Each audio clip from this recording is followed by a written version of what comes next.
Praise lord, హల్లెలూయా. దేవునికి స్తోత్రం. ప్రభు ఉన్నతమైన పరిశుద్ధ నామమునకు ఘనత కలుగును గాక. చాలా సంతోషం ప్రియులరా. దేవుడు మరలా మనందరినీ జ్ఞాపకం చేసుకుని మరొక నూతన ఉదయకాల సమయంలో వేకునేటి రీతిగా ఆయన పాద సముఖంలో నిలబడడానికి చక్కటి ధన్యత మనకి ఇచ్చినందుని బట్టి ప్రభు ఉన్నతమైన శ్రేష్టమైన నామమునకు ఘనత, మహిమ, ప్రభావము కలుగును గాక.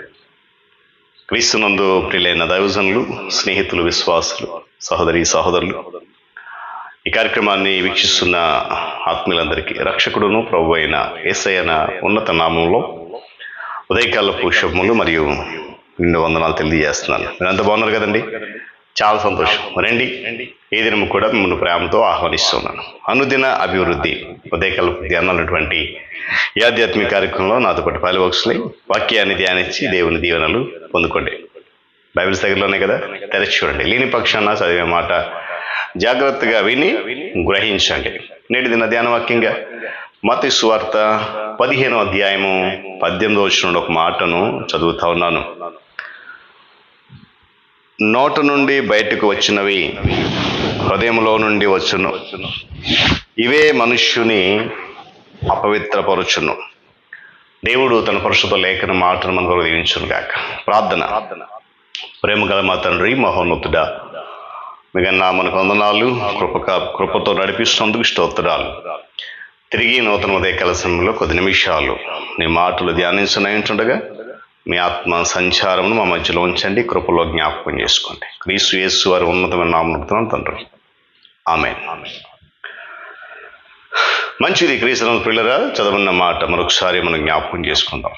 నోట నుండి బయటికి ఏవైతే వస్తాయో అవి హృదయంలో నుండి వస్తాయి కదా. మొదటగా మనలో ఉన్నటువంటి అజ్ఞానాన్ని అమాయకత్వంగా పిలుస్తాం. ఆ అజ్ఞానాన్నే గొప్పగా నమ్ముతాం. తర్వాత మనలో ఉన్నటువంటి అమాయకత్వం ఏదైతే ఉందో దాన్ని పరిశుద్ధతగా భావిస్తాం.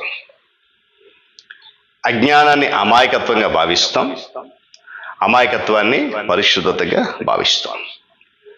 అయితే ప్రభువు పలికినటువంటి ఈ కఠోర సత్యాలను మనం విన్నప్పుడు ఏమాట, నోట నుండి వచ్చిన హృదయంలో వస్తే ఈ మనుష్యుని అపవిత్రపరుస్తాయి. అది విన్నప్పుడు మనం వెనకకు తగ్గి ప్రతి ఒక్కరం కూడా చేయాల్సిన ఆలోచన ఏంటంటే, నా హృదయంలో ఇలాంటి చెడ్డ విషయాలు ఎప్పుడు లేవు కదా అని మనల్ని మనమే వంచుకుంటాం. యేసుక్రీస్తు ప్రభువారు వీటి కొరకు ఏవైతే వెల్లడి చేశాడో వాటిని ఏం చేస్తాడో ముందు తిరస్కరించడం ప్రారంభిస్తాం. ఈ సత్యాలను మనకు వెల్లడి చేసినటువంటి యేసుక్రీస్తు ప్రభువారికి మన హృదయం మీద సర్వాధిపత్యము ఇవ్వాలి. ఉందా?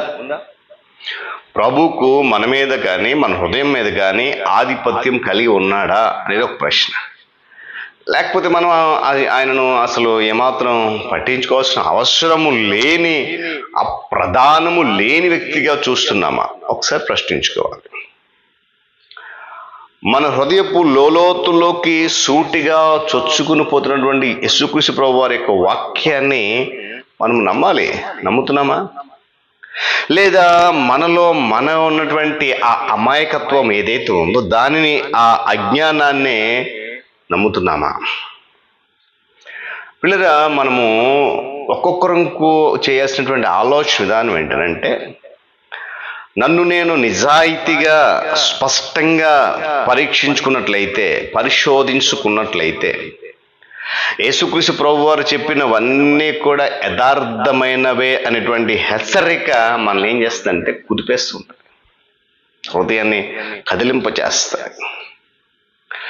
అప్పుడు మనలో ఉన్నటువంటి చెడు ఏదైతే ఉందో, మనలో ఉన్నటువంటి దుష్టత్వం ఏదైతే ఉందో అవి ఎంత ఘోరమైనవో మనం తెలుసుకోగలుగుతాం. అయితే కొన్నిసార్లు మనం ఏం చేస్తామంటే, మనల్ని మనం అమాయకులుగా ఊహించుకుంటూ కృత్రిమమైనటువంటి భద్రతా భావముతో ఊహాలోకములో విహారిస్తున్నంత కాలము మనం ఏం చేస్తామంటే వాస్తవాలను విడిచిపెట్టి గాలి మేడలో కూర్చున్నట్లే. గమనించాలి పిల్లరా. మనము మాట్లాడేటువంటి మాటలు కఠినంగా ఉండకపోయినట్లయితే అందుకు కారణము ఎవరిని కూడా నొప్పించకూడదనేటువంటి నాగరికత, జీవన శైలి లేదా ఆ పిరికితనం కావచ్చు. మనలను మనము దేవుని ఎదుట బహిరంగపరుచుకున్నప్పుడు, ఆయన ఎదుట మనం నిలబడినప్పుడు, యేసుక్రీస్తు ప్రభువారు మనలో ఉన్న వ్యాధిని సరిగ్గానే నిర్ధారణ చేశాడనేటువంటి గ్రహింపు మనలో వస్తుంది. పరిశుద్ధతకి ఇదే మార్గం. నిజమైనటువంటి భద్రత యేసుక్రీస్తు ప్రభువారు ఇచ్చినటువంటి విమోచన ద్వారా మాత్రమే లభిస్తుంది. ప్రియ దేవుని బిడ్డలారా, మనలను మనము సూటిగా ఆయనకు అప్పగించుకున్నప్పుడు, మనల్ని మనము స్వతహాగా ఆయన పాదాల దగ్గర అప్పగించుకున్నప్పుడు మన హృదయంలో దాగి ఉన్నటువంటి చెడు స్వభావము వెంటనే తొలగిపోతుంది. దేవుని స్తోత్రం చెప్పండి కదా, హల్లెలూయా. కాబట్టి వాటి వలన మనకు ఎటువంటి దుష్ఫలితాలైనవి ఉండవు. ఎందుకు తెలుసా? మనంతట మనము ఎన్నటికీ కూడా పరిశుద్ధతను పొందలేము. ఆవిడ దేవుని ఆత్మ కార్యం. అయితే మనలో పరిశుద్ధాత్మ దేవుని యొక్క కార్యము మొదలైనప్పుడు మన హృదయము పరిశుద్ధాత్మకు నివాసంగా ఉంటుంది. కాబట్టి మనం ఎటువంటి నిందార్హత లేకుండా పరిశుద్ధులుగా జీవించగలుగుతాం. దేవుని స్తోత్రం చెప్పండి కదా, హల్లెలూయా. యేసుక్రీస్తు ప్రభు వారిని పోలి నడుచుకోవడం అంటే అర్థం ఇదే.